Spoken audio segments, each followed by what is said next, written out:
Bring them out, bring them out. Bring them out, bring them out.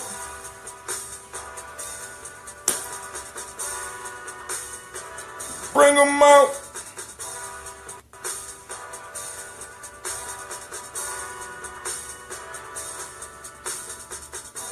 I want to be right here.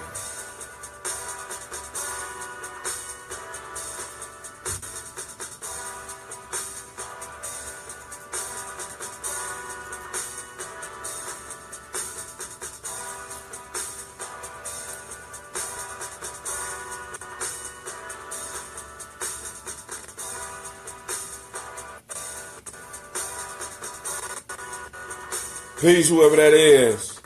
What's up, Issa? Peace out to Issa. What up, bro? We about to build.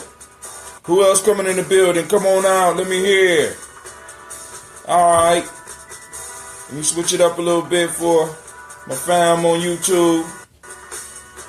I can't stand this camera. I'm working on it. The finances is coming slowly but surely. But hey, we're going to be able to have a better looking camera. My brother's good. Hey, we got to hook up because you got, this next batch of ambrosia is almost done. You got to get with your brother. Oh, thanks for sharing, dog. Hey, that's 2 bottles. That's 2 bottles. You know what I'm saying? So you're going to have to come hook up with your brother. I'm going to have some bottles. Probably, I'm going to be out of town. I'll probably be back Sunday. So hit me up. Inbox me so I can give you my number. And if you got the old number, my phone number is the most consistent thing about me at this point in time in my life. Except being a father,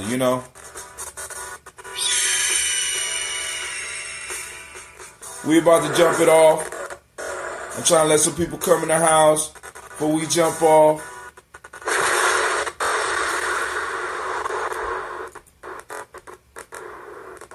Alright, fam. This is Brother Hatim coming at you live and direct. I need to let you know that you are now listening to Gye-Nyame Journey Radio. I am your host of tonight's Tribal Quotes, and I am Brother Hatim. And of course, this is a Heart of a Simmer production. I'm about to share that in a second. Where we strive to blow up your old paradigms. Now, tonight, family, what we're going to be building on, as Brother Issa said, we're going to be working on these proverbs. We got 2 proverbs left in the African openings to the Tree of Life proper. We got one that we're going to run through. It ain't really a proverb, it's more of a lesson, because in the book of the African openings to the Tree of Life, there's a book inside the book. A lot of people that read the book missed it because they started reading the credits and they didn't really continue into the book. So we are going to continue into chapter 8. Now, for those who are interested in getting the book, here we go. Spreaker's dropping the signal. Spreaker dropped the signal. How y'all gonna drop the signal on a brother? They dropped the signal on me. Man, they ain't even recognizing my mic. It's gonna be one of those type of nights, fam. But it's cool because you know what I'll do? I'll come up out of this like this right now. Hold on. I'll start the whole damn show over. I could do that. So what I could do is I could just download the show from Facebook and put it directly onto my podcast. That's messed up that I even got to do that. I know some of my people's listening on Spreaker and trying to go to Gye-Nyame but it is what it is, right? So I have to shut the Spreaker station down. But the lines are still open, fam, regardless. Hopefully, I hope the lines are still open. I don't know how that will work now that the station is frozen on me and it won't even close. So in order for me to close it out, I got to shut down everything. So I'm not going to do that. So I'm just going to shut that down. And we might not even be able to do calls, but somebody could try to call in and see if it'll work. Matter of fact, I'm about to test it right now because I want to make sure that y'all call. Yep, let's see. Some of y'all got time if y'all want to join. All right, so we're going to run through the Proverbs. I'm going to make it sort of a quick show. Quick show. Tonight or today is Gye-Nyame, collective worker responsibility. I've been vibing on it all day. Well, I'm not going to be able to connect the phone lines because my I don't know what's going on. Well, I do know what's going on. This goddamn service, that's what's going on. This service, yep, that's what's going on. Right? Listen, family, when we start making sense, when we start building, right? When we start really building, right? You know, the enemy has to come out. You have to expect the enemy to do what the enemy can do. You know what I'm saying? So we can't get mad. We got to keep on building. And that's exactly what I'm going to do. I'm going to keep on building. So I'm going to go and ignore that.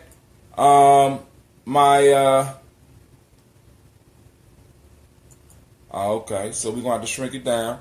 We're going to keep on going. Now, so we're going to be coming from the African Openness to the Tree of Life, and we're going to run through this real quick. But here we go. Before I get started, my experimental batch. I don't think it's quite ready for prime time yet. Y'all see that? It's not quite ready. But, you know, we're going to do a little sample together. Nah. The carbon ain't coming off yet. It ain't carbonated yet. But we can test the flavor. I don't like to make mine too sweet because there's enough sweet stuff going around in y'all communities right now to kill all of us. All right, I want to toast every last one of y'all. I want to toast y'all. I want to thank y'all for coming. I want to toast your ancestors. I want to big up every last one of y'all because we build together as family, all right? We peace, toast, and I say peace. 100 years. That's good. That need about another 2 days. Another 2 days, that'll be good. But right now, I'm going to sip on this. Yeah. So as I was saying, today is Gye-Nyame. And I've been doing my show. I want to send shouts out to everybody that's been tuning in for the Daily Toast. Fam, we got to understand, man, it's important that we salute and celebrate our ancestors, especially our personal ancestors. I'm big on that. I'm big on you, big up and big mama. I'm big on you making sure that you salute your parents and all those people that made it possible for you to be you, because that is part of your collective working responsibility, fam. I'm working with our kids every day, man, and I'm seeing where a lot of us are failing. I'm seeing it in my house. I'm seeing it all over, man. And the collective working responsibility, the collective piece is really falling off. You know why? You know why? I just got a new word. I was speaking to one of my brothers, and this is everybody. You need to have a friend like I got friends. I got friends that call and we philosophize. We ain't talking about sports. We talking about life and taking over the world. You know what I'm saying? Calls me from Philadelphia, from wherever he is, and he's researching, and I'm researching, and we exchanging notes. So he gave me a new word. He said frames, not just frame of reference. He's talking about people living from their frames. And basically the frames or the framework that a majority of us live in as African people, or Africans in America, or African Americans, or black people, or niggas. The framework that we are operating out of is anti-survival. The frame that we're working from is anti-collective.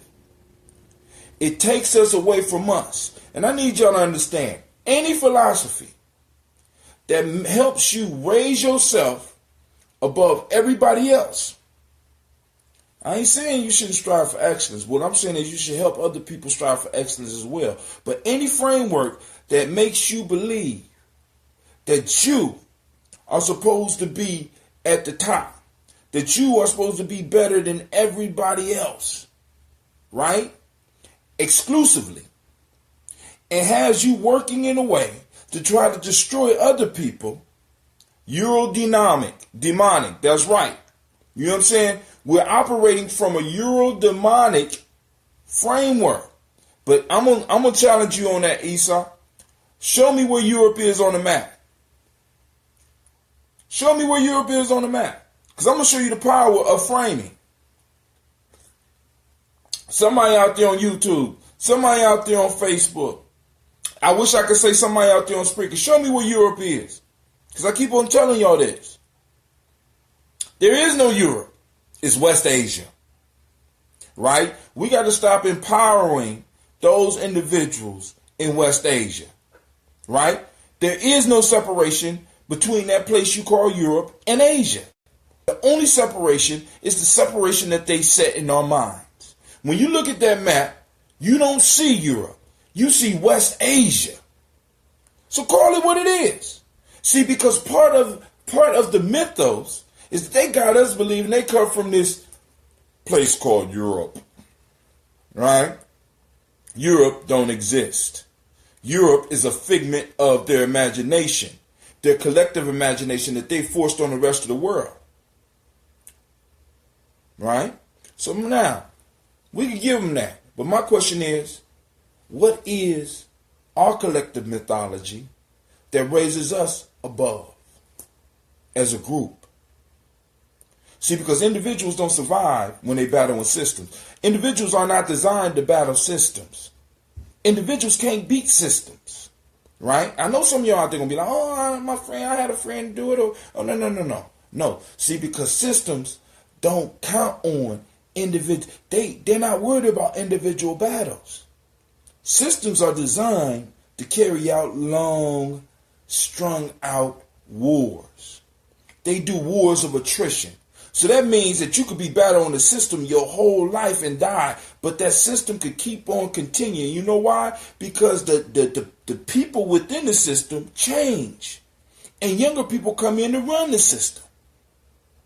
So we need systems to battle systems. We need culture to battle culture. We need people to battle people. So as black folks, where is our culture? Where is our systems? You know what I'm saying? We have to start building those things. Because if we don't, when our generation die, Issa, Miss Jill, shouts out to Miss Jill Jackson, when our generation dies, so does the struggle. See, because what happens when an individual go up against a system, that individual get wore out. Since we're already eating unhealthy food, our bodies start to break down. You know what I'm saying? We start to become sick. You know what I'm saying? And our finances start drying up. And our children see us suffer in such a way that they say, I will never do that. No. I'm going to go get me a job. Family, we need to develop systems to battle systems. We need to develop cultures to battle culture. Right now, we're operating in somebody else's frame or culture that they have set for us. And it's set for our failure. It's set for our servitude. It's set for our defeat. And until we get out this culture, right, and start living in ours. I ain't saying we got to leave America because our ancestors built this shit and I'm not going nowhere because I gonna get what's coming to me. Right? Because I'm just being honest with you. My ancestors worked too damn hard over here. You know what I'm saying? I ain't going nowhere. If I go somewhere, I'm going to visit. I'm coming back. Because this belongs to me. Right? And I'm going to get my piece. And like I said, that's why we got to start really talking about this tribe building thing. Right? Because it's like with tribes. See, because understand this. Culture. Since we're talking about Ujima today. Today is Ujima, right? Collective work and responsibility. Culture comes out of the collective. Culture is the framework in which that collective survives. Now, if I conquer you and I conquer your family, the first thing I'm going to break down is the culture of that family. If the father's the head of the household, I'm going to destroy that. I'm going to put something in there that's going to work for me. And I'm going to educate your children to work for me. Isn't that what you would do? Isn't that what happened to us? So even the basic things that we are doing are working against us rising. Come on, fam. It's time to change it. Listen, I need all of y'all to understand we are living in a dynamic time. We have access to more information than at any other time in history. We got access to tools where we could reach millions of people right now. And we could change people's minds with simple discussions that we have. And we could develop collective myths like Europe. Everybody be believing it. Right? We could set up myths that our children believe about themselves. You see what I'm saying? The problem with African history at this point in time and the way we covering African history, we're covering it straight from a historical who and what. We're not covering it from a how. How did they do it? You know what I'm saying? Why did they do it? You know what I'm saying? And we're not making it so that our children can really identify with it. Right? You know what I'm saying? Where's the pictures? Where's the cartoons? Where is the stories? Right? Normal used to tell us a story about Taharka. Oh, man. Normal used to tell us a story about Taharka. I wanted to be Taharka. Because the way Normal used to talk about Taharka whooping ass, you know what I'm saying? You know, doing the stuff that he doing. And then Normal would lace it in with where Taharka was chasing the Asians back up out of Kemet, and he went so far that the elder said, "Stop." And this warrior, against everything inside of him, stopped, and he listened to his elders. Story enticed me. Where are the other stories? We want to bring up young pharaohs. We keep telling them they're kings and they're queens and stuff, but we're not telling them the stories so that they could plug into their royalty. And the stories lying inside of y'all. They don't have to be based on history. Base it on the principles. It don't have to be a historical figure. Hell, most of us live our lives on mythic figures. We base how we live our life on myths. But then when it comes time for us to make one, we like, oh no, that's lying. No, it's not lying.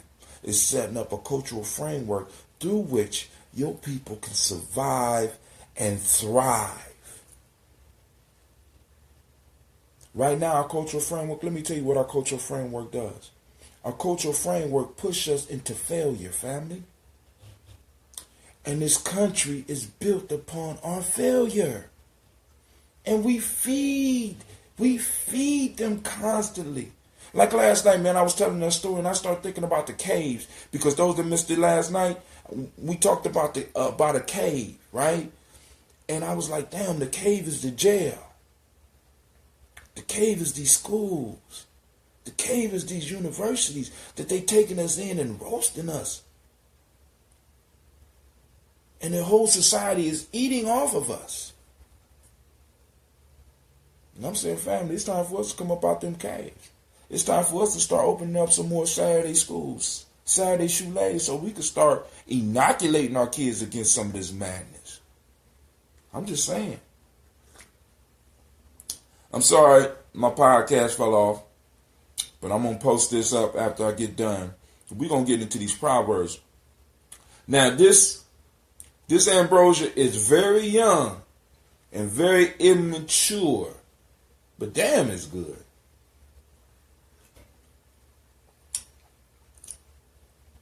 Yeah. About another 2 days, family. About another 2 days. All right. So we on Ujima.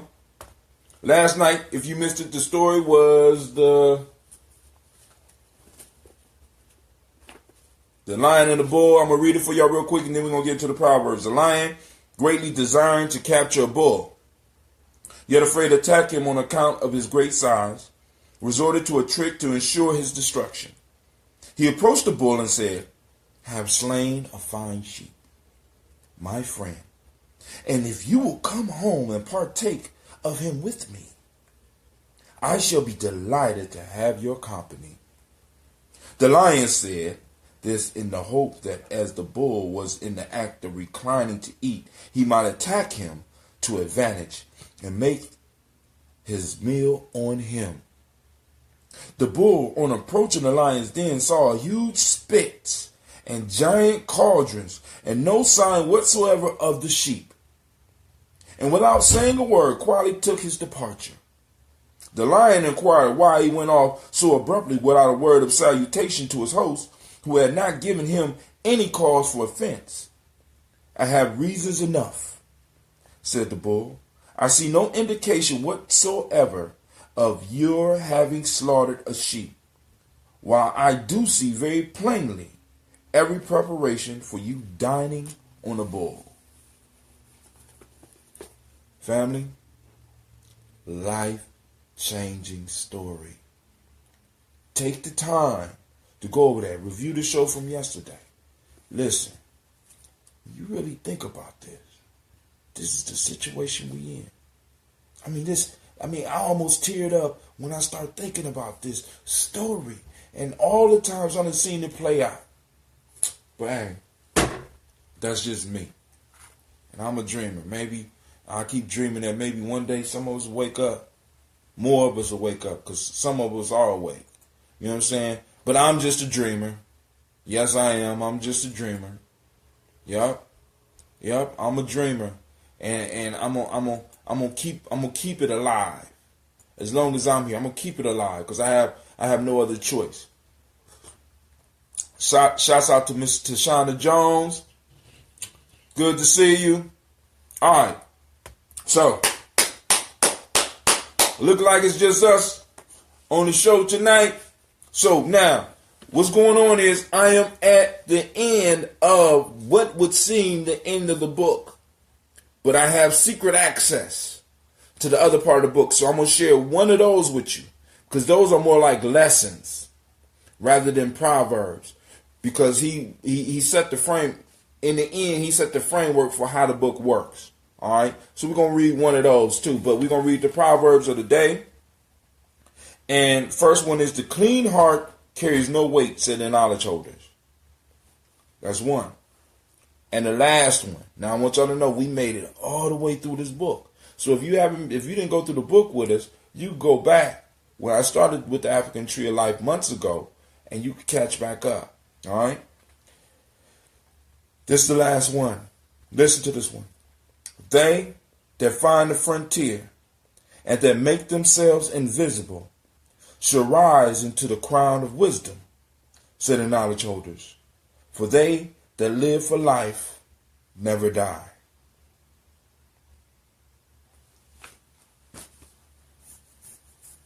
I wish I had my thunder right now. I wish I had my thunder, but I ain't got my thunder.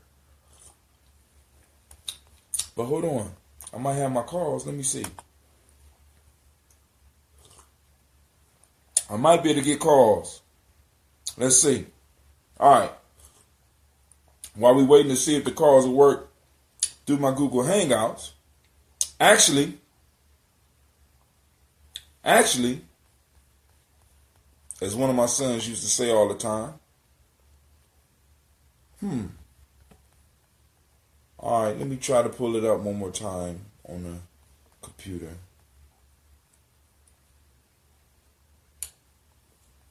Looked like something crashed. All right, so I'm trying to pull up this Uber conference again. All right, cool. Let's see if it works. All right, so while we're waiting, so I read the first two proverbs, so I'm going to start with number one. They says, the clean heart carries no weight, said the knowledge holders. Now, that one, obviously, I ain't going to say obviously, but it would seem that one comes from the ancient Kemetic culture. And one of the major things that they talked about in Egypt was having a clean heart. Now, for a lot of us, right, the heart, we say, person got heart, right? But in Egypt, they looked at heart not just with bravery, but they looked at the heart as form of intelligence, right? And he said, the clean heart carries no weight. So in order to get into paradise, or in order to get, well, actually, see, because now, this is what some of y'all get mad at us, right? We gave up our ancient spirituality, which taught us that we could become God, right? For religions that tell us we could serve God, right? So in the ancient times, the clean heart carried no weight. The clean heart is what allowed you to become or move into the God state, right? With a clean heart means that in a sense, you have followed your principles. You have stayed virtuous. You have lived a righteous life, right? So you carry no weight, right? You carry, and what does it mean to carry weight? Carry a weight is a burden. Weight is sorrow. Weight is pain.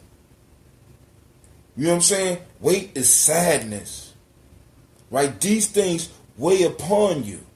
So the clean heart, those individuals that live, this is why our ancestors give us principles, because the principles help keep that shit up off of us, right? You clean your heart by practicing your principles. You clean your heart by practicing your virtues. You clean your heart by following your systems. It keeps your heart clean, right? How many of y'all know, like for example, if you know anybody that's been addicted to something, what happens to that person when they fall out of their system?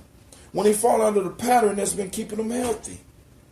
They waver off. Most of our people don't live their life by a system. It's like they wake up and just let the day happen to them, right? But if we want to maintain being who we are, we want to maintain growing, if we want to move towards greatness, right? We can't let our day happen to us. We got to happen to our day. We got to make our day happen for us, because we set a system. And in setting that system keeps us out of trouble. That system keeps us out of sorrow. That system keeps us out of pain. That system keeps us in health. It keeps us in joy. You know what I'm saying? It keeps us in an arena where we could get experiences without experiences overcoming us. Come on, fam. The clean heart carries no weight. The weight of this survival, right? Our ancestors believed in living. We believed in partying. We believed in having a good time, right? But we didn't believe that we had to have it at the expense of others. We didn't believe we had to have it at the expense of our virtues. The clean heart carries no weight. You know what I'm saying? So when you look at the symbolism, your heart will have to be as light as a feather. Have to balance out. Right? So that when it was your time for judgment, you had enough experience, but not too much. That you had wisdom. And in that wisdom, you would be able to become what? Anybody know? In that wisdom, you will have the ability to become something, right? And like I said, in those cultures, we became God. We returned home, right? Many of us, we're scared to go home, right? Because we got all this weight on us. And this weight holds us prisoner to this world. This weight holds us prisoner to our oppressor. When you have a clean heart, see, once you get to a point where you have a clean heart, man, your enemy can't hurt you. Your enemy can't hurt you. Man, our ancestors, dude, I'm trying to tell you, man, hey, we need to dust up on this ancestral wisdom, man, because they wasn't playing, dog. Because I want y'all to think about this. America is 200 years old. Shit, that is 1/10 of how old most of the dynasties were. I want y'all to think about that. You know what I'm saying? We was running civilization for thousands of years. A dynasty, this being one group of motherfuckers was running shit for a long time. Right? I mean, and as Marcus Garvey say, what man has done, man can do. Dude, we came up from something. You know what I'm saying? And being in the position we in right now, dude, this is a hell of a come up story. Right? We're living in a time of legends. And some of us just sitting around, not ready to move, scared. This is a time for heroes. We are living in a primal time right now. We are living in the primordial time. We are living in the beginning of a new universe, a new world. And most of us are scared to shape it. It's like this world is clay, just waiting for you to put your hands in it and to mold and shape it. For us to mold and shape it. And I'm challenging y'all. Dude, I already conquered the week for you. I conquered the week for you. Right? Today is Uchima. Right? I conquered the week. What you gonna conquer? Right? What you gonna conquer? What new information, what new style, what new venture are you gonna drop on your people? See, because we got the rise as a people, because we got nothing. See, because it's not enough for just Brother Hatem to rise up. Because wealth is a collective thing. I can make all the money in the world. Right? But what good would that do us? Collectives hold money. I hear a lot of y'all talk about the Rothschilds. They don't say Rothschild. They say Rothschilds. The S make it plural.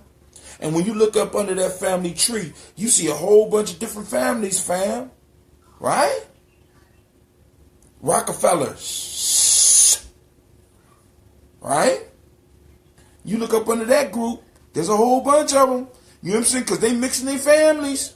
Oh. But yo, you know what I'm saying? Come on now. Why can't we do the same? In a righteous way. Right? Y'all need to really think about this shit. Alright. So I'm going to move off that one. We're going to move to the second one. They that find the frontier and make themselves invisible shall rise into the crown of wisdom. So, what's a frontier? A frontier, right? Remember they used to call the Wild Wild West the Great Frontier. A frontier is a new area, right? And what our ancestors are saying here, they that find the frontier. Now, I'm telling you right now, those of you that's with me right now, you are on the frontier. This internet is a frontier. They that find the frontier and make themselves invisible shall rise into the crown of wisdom. Now, I'm invisible right now. Oh, you contemplating? That's what I'm talking about. You know what I'm saying? But, you know, and there's steps to that. You know what I'm saying? What's the steps? And then check this out. Just like I say about this brew, right? This drink I'm doing, right? It might just be for me to start it up. But my son or my daughters might take it to the next level. But I gotta work it. I gotta at least, you know what I'm saying? So who's to say that you might have to have the idea of the bank and start learning, and one of your children might take it to the next. See, we got to start. We're generational people, and we got to start operating We got to start operating generationally. We got to start thinking generationally, right? Because you're not, you know, it's your tribe that need to be starting the bank. You need to build a tribe around the idea of banking. Like I'm building a tribe around the idea of the media and the self-help piece, right? We got to build tribes. We need a tribe to handle banking. I would love to have a tribe that I could trust, that I could give some money to, so that y'all can hold it for me and flip it for me. You know what I'm saying? What is your tribe going to do? You know what I'm saying? Because the Republicans is a tribe, Democrats is a tribe, and then inside of that tribe, you got a bunch of little tribes that's handling different things, right? We the only ones that believe that as an individual, I'm supposed to do it. West Asians work together. East Asians work together. Indians work together. They work as groups and they work as collectives. It's collectives that run the world. It's not individuals. It's collectives. It's tribes that run the world. Because we focus on the Pharaoh when we do our research. We focus on the Pharaoh. I used to be a Pharaoh, right? But nobody's looking at the ones that advise the Pharaohs. No one's looking at the generals that advise the Pharaohs. Nobody's looking at the architects that advised the pharaohs and the thousands of workers and the thousands of soldiers and the thousands of people that made sure that the kingdom ran. Nobody's looking at the family that was under the pharaoh or with the pharaoh or stood by the pharaoh. No, we just want to be the pharaoh. Come on, man. Come on, man. We the only ones that's in the fantasy that is me against the world. You know what I'm saying? We the only ones that's caught in that fantasy that we honestly think that you can take on the world. It's fantasy. And this is why I say that, man. Our people have always been tribal. People have always been collective. Always.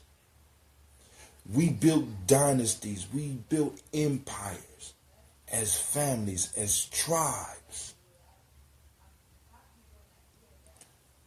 We survived the worst. We survived the Ma'afa as tribes. And when they broke down the tribe, we survived it as families. And now, the frame that we have is that in order for me to make it, I have to get away from my tribe. I got to get away from people that look like me. Why? Because I don't want people to think I'm too black. We the only people that could be too much of who we are. I never heard nobody say, hey man, you're too Indian. Hey, you too Chinese. You're too Mexican. You're too French. But you can be too black. How in the fuck is that possible? We ain't black enough. You know how I know we ain't black enough? No black banks, like my brother said. No black hospitals. No real black schools. No black political system. And really no black politicians. We're not black enough. So, when our ancestors say, they that find the frontier and that make themselves invisible shall rise into the crown of wisdom. What is the frontier? What is that wilderness? What is that new thing, that new place? What's up, Stephanie? Thank you for joining me. What is that new place that we can make a come up? We find that new frontier and we sit there and we watch. We're not black enough. Think about it. Think about it. You know what I'm saying? Everything we even when we give our kids aspiration, and I'm guilty of this too, even when we give our kids aspirations, it's to move away from us.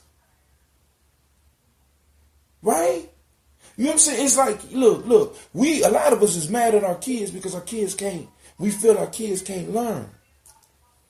But could it be that the system has moved away from how we learn? Could it be that our kids are plugging into something that we have not even tried to figure out so that we could tweak the information, so that we could get them the information that they need? Or could it be that our children have just watched us and seen how unhappy many of us are and said, fuck that, I'm not doing that. Hell, I mean, shit, I'm going to kick it now. But my mom go to work every day and come back exhausted, tired, can't do nothing. Why I want to take part in that? Y'all don't even want to take part in it. I mean, so we're not black enough. So we train our kids to get away. We train our children to get away from us. We're not black enough. But now back to that frontier. So I've been studying this internet thing for a long time, right? And I got a little bit of knowledge in it. I'm trying to flip that knowledge into wisdom so that we can get some income flowing. But the whole piece is finding that frontier and being silent. It says, find the frontier. They that find the frontier and that make themselves invisible shall rise into the crown of wisdom. Many of us, we need to see, for example, because look, check this out. And this is something else. We need to find these frontiers. Like, for example, I told y'all 2 weeks ago, I was reading about meditation. How many of y'all know that meditation is a $2 billion industry? Did y'all know that? How about this drink that I'm making? This is a $2 billion industry. Dance class, $1 billion industry. The story business, billion, if not $1 trillion industry. They call them movies now, y'all.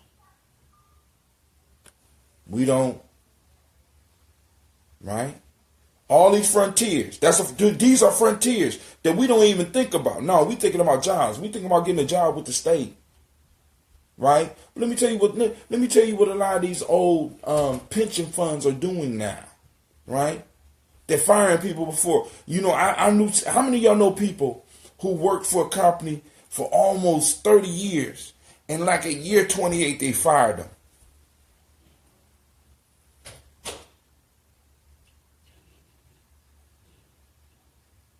You know why? Because they don't have your best interests at heart. They never did. This society is not designed for you to succeed. So all you got to do is look. Get in the frontier, become invisible. Look around you. Look at the way they're setting things up. Look at how things are lining up, family. Just look at it. It's not for your best interest. Hell, you know what I'm saying? A lot of y'all was happy. I mean, they won't even let y'all have Obamacare. And you know why? Because his name Obamacare. They ain't gonna do nothing but change the name, keep basically all the same shit, change the name to somebody white. Y'all not black enough. Not y'all. We not black enough. Right? We need to put it up in people's face. You goddamn right I'm black. And like I said this morning, dog, we need to go to what Claude Anderson been saying for years. We are a non-immigrant class. We deserve special treatment as a non-immigrant class. Now, because the frame of reference that we're coming from is a universal frame of reference that does not work for our benefit. Our frame of reference as a people right now is anti-us. Anti-you. There is no way that a people can survive giving away everything to everybody else first. Letting everybody else fit in first. No way. You can't do it. I challenge you. Prove me wrong. Prove me wrong. Here, let's do an experiment. Buy a box of candy. Your favorite candy. Invite a bunch of people over. Give out all the candy.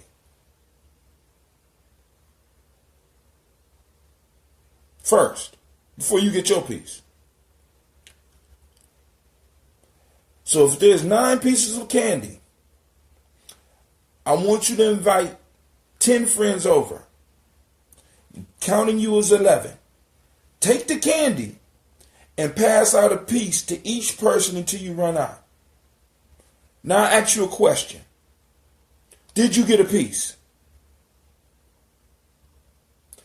That is the strategy you have been taught to survive with in America. Affirmative action. Hey, let's share it with everybody. Hey, it's enough for everybody. We invited everybody to the party. We gave out all the benefits. Now there's nothing left for you. Come on, fam. So now, we on a new frontier right now. Right now, I'm exploring the internet, right? And I'm seeing people who have been able to turn this into a full-time thing to where they're able to educate and bring value to people's lives, and people, in a sense, trade money for their skills. I'm like, boom, $1 billion industry. Did y'all know that? Do you know that there's people on the internet making money doing this right now? What I'm doing right now, you should be doing it. There's enough room. There's enough room for a lot of us. You know what I'm saying? And there's enough spin-off businesses once you get good at doing this. You see what I'm saying? $2 billion industry. Listen, I got so many scobies. I had to go put some in my garden the other day. I took a 5-gallon thing about this many scobies because I had too many of them, and I put them out in my garden to help get the soil started. That's how many I got. Industry. I'm saying I had too many. I ain't had nobody to give them to. I ain't had nobody to share them with. I ain't nobody to sell them to. Right? All right. So they that find the frontier and make themselves invisible shall rise to the crown of wisdom. Why make yourself invisible? Because when you don't know something about something, you first want to scout the territory before you open your mouth, before you make yourself visible. You want to be invisible first. Because by being invisible, it gives you opportunity to learn. And as you learn, you are able to rise into what they call the crown of wisdom. So, he said, when you want to get in banking, you need to get into that frontier because it's new to you. And you need to look around and you need to study and just be silent. You know what I'm saying? Either work in the bank or get somebody to work in the bank so they can tell you. See, but they'll never let you see how that works. So you got to do some other research to find out how they work the money, how they secure the money, right? You got to get into it. You got to see it silently so that when it's your turn, you rise into wisdom. You did? Right? So now, as we start getting into these frontiers, and we start studying, like I've been studying this internet thing, man. I'm making small, teeny-weeny waves. But that's how I start, because y'all got to understand, when you start something, it starts small, but it grows exponentially. And let me explain exponential growth for those that don't understand. Exponential growth is like this. 0, 1 becomes 2. 2 sits for a while, becomes 4. 4 sits for a while, becomes 8. 8 becomes 16. 16 becomes 32. 32 becomes 64. 64 becomes 128. 128 becomes 256. 256 becomes 512. 512 becomes 1024. 1024 becomes 2048. 2048 becomes 4096, I think. 4096 becomes 8182, and so on. It doubles exponentially. It grows exponentially, right? So when you sit and you become invisible, the growth is very slow because the wisdom is accumulating, but it's doubling, and you don't even see it. So I want y'all to think about this. How many times does it take for a number to flip, for number 1 to flip, before it becomes 1,000,000?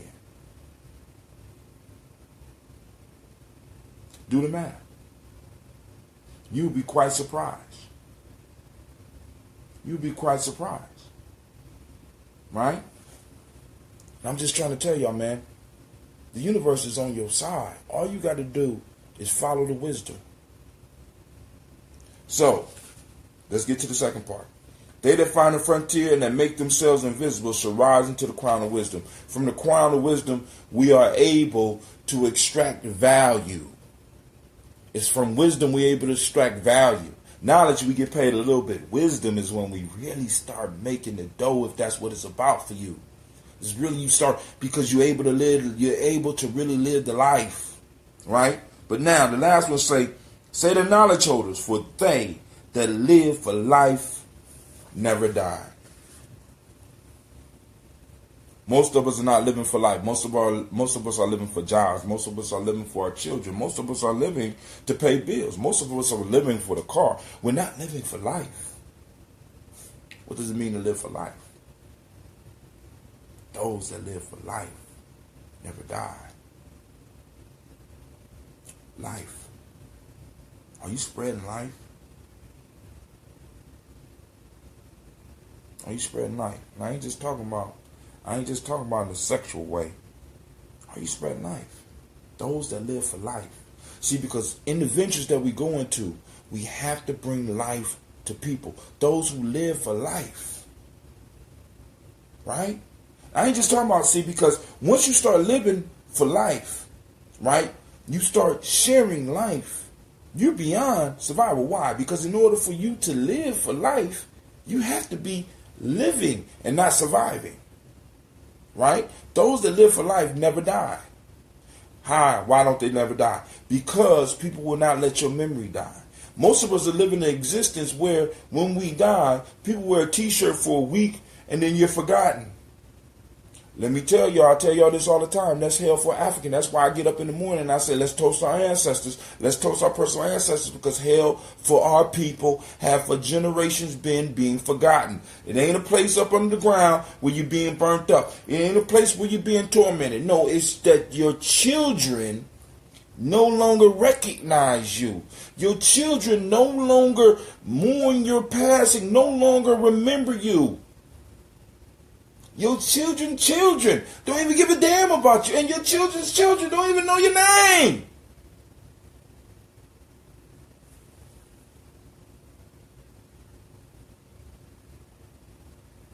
A lot of us are living an empty existence. Empty. Family. It's time for us to grow up. It's time for us to grow up. It's time for us to build, right? It's time for us to start living for life, because when we live for life, we never die. Because when we live for life, we spread life. And when we spread life, we wake people up. We make people's lives better. And what do? In gratitude, they remember us. So in our physical existence, while we're here, they help us. And when we pass, they remember us. Oh, listen. I'm telling you. Listen. Our ancestors wasn't no joke. Now, I'm going to read one from next week. We're going to go one at a time on these, man. The way of ideas and symbols. Check this out. Then I'm going to get off of here. The saying of the knowledge holders. Now, he's explaining. The saying of the knowledge holders have been transmitted over the ages through ideas and symbols. Ideas and symbols have power and energy. There are ways, systems, or manners by which ideas and symbols serve as manifestations, configurations, and stimulators of power and energy. Where is my explosion? I need my goddamn explode. Boom! Listen. I'm only doing one of those a week. That right there. Hold on. Now, those that's interested in this book, you go to Gye-Nyame Journey. I'm going to type it up. You go to Gye-Nyame-Journey.com. Go to Gye-Nyame-Journey.com. If you look in the left-hand corner, I got this book on Amazon. All you got to do is click on it. You go to Amazon, you get it. I know some of y'all don't want to support Amazon. You're not supporting Amazon. You're supporting Gye-Nyame Journey. Get the book, right? Check this out. Let me read that again, because I'm going to take the last 4 minutes and I'm going to break this down for you, because I want y'all to hear what this is saying. This is important for your families. This is important for your tribes. This is important for your organizations, right? Listen to what Elder, the ancestor, Erskine Peters just said. The sayings of the knowledge holders have been transmitted over the ages through ideas and symbols. Ideas and symbols have power and energy. There are ways, systems, or manners by which ideas and symbols serve as manifestations, configurations, and stimulators of power and energy.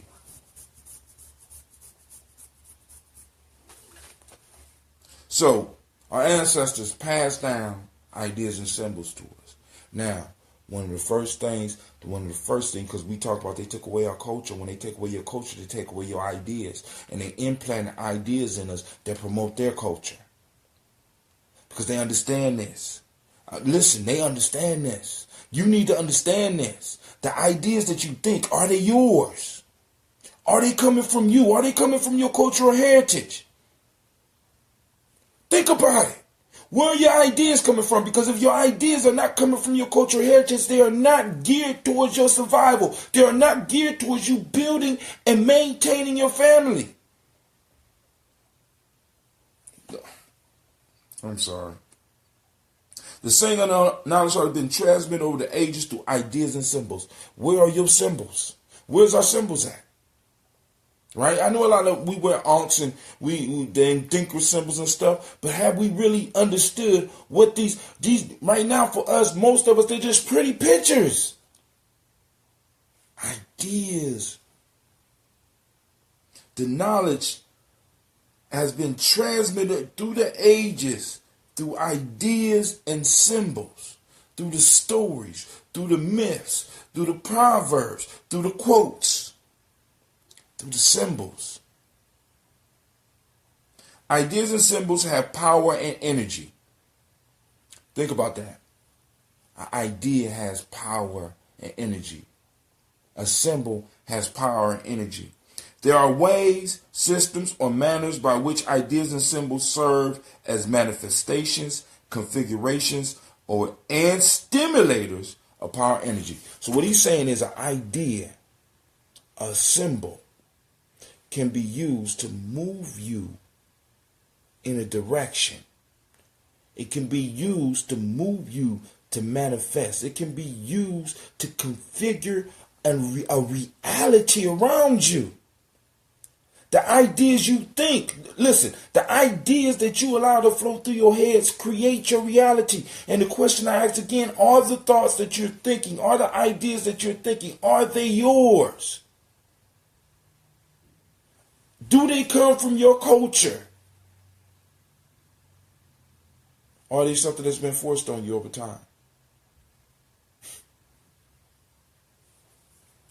Are they working towards your end? All right. Not your end of life, but the ends that you want to go to.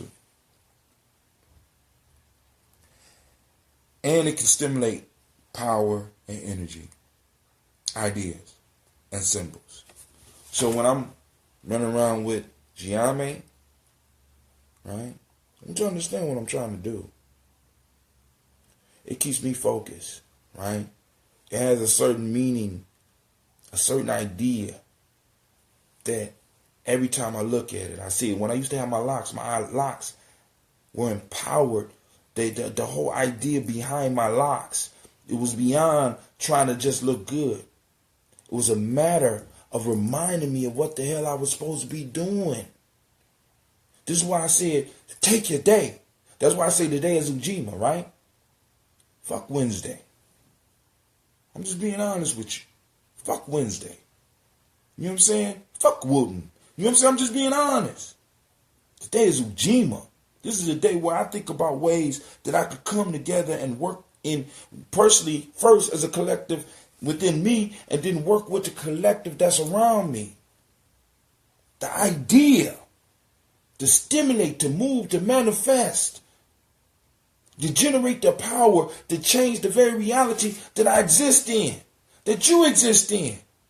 We just surrender it to other people. We allow other people to put ideas in the air. We allow other people to control our symbols and tell us what our symbols mean. Many of us don't even put thought behind our symbols. Right? But yo, this is Brother Hatim. I want to thank everybody for tuning in. I'm about to get up and out of here. I got to download this this Facebook video and put it up on my Spreaker channel because my Spreaker family couldn't join me tonight. I want to thank everybody that took the time to stop in and chat with me on Facebook. I want to thank Brother Issa. I want to thank Sister Tashana. I want to thank Sister Stephanie. I want to thank all of y'all for stepping out. Some of y'all was dropping in and out. I don't know whether that's the signal. I don't know whether I bored y'all or I don't know. You know what I'm saying? But the point is, I want to thank you regardless. I want to thank all those that's been taking the time to help me build up my YouTube station. Because, you know, a couple of weeks ago, I was at 60. Now I'm at 102. You know what I'm saying? I saw something today where I was up at 120, but then when I look back at it, I guess that people just dropped off. I don't know. People just disappearing off my timeline. I don't know. You know what I'm saying? But the point is, I thank y'all. We are building. We are moving towards a powerful destiny. You know what I'm saying? Because like I said, man, I'm tribe building. You know what I'm saying? I'm looking for tribe. I'm looking for family, and we're building, right? Over the internet. I come on every. You got to listen. Come on every Kujichagulia and every Ujima. Today is Ujima. Yesterday was Kujichagulia at 9 p.m. Somebody gonna break it down for them because if I say the days, I have to do push-ups, right? Because I am defining. I've conquered the day. So it's Kujichagulia. Let me say the week go like this. Umoja, Kujichagulia, Ujima, Ujama, Nia, Kuumba, and Imani. Okay? So now, Imani is when people usually go to church. So you can figure that one out. Umoja is the first day that we usually go back to work. Alright, so now you can figure out the rest. So on Kujichagulia at 9 p.m. and on Ujima at 9 p.m. I do my show.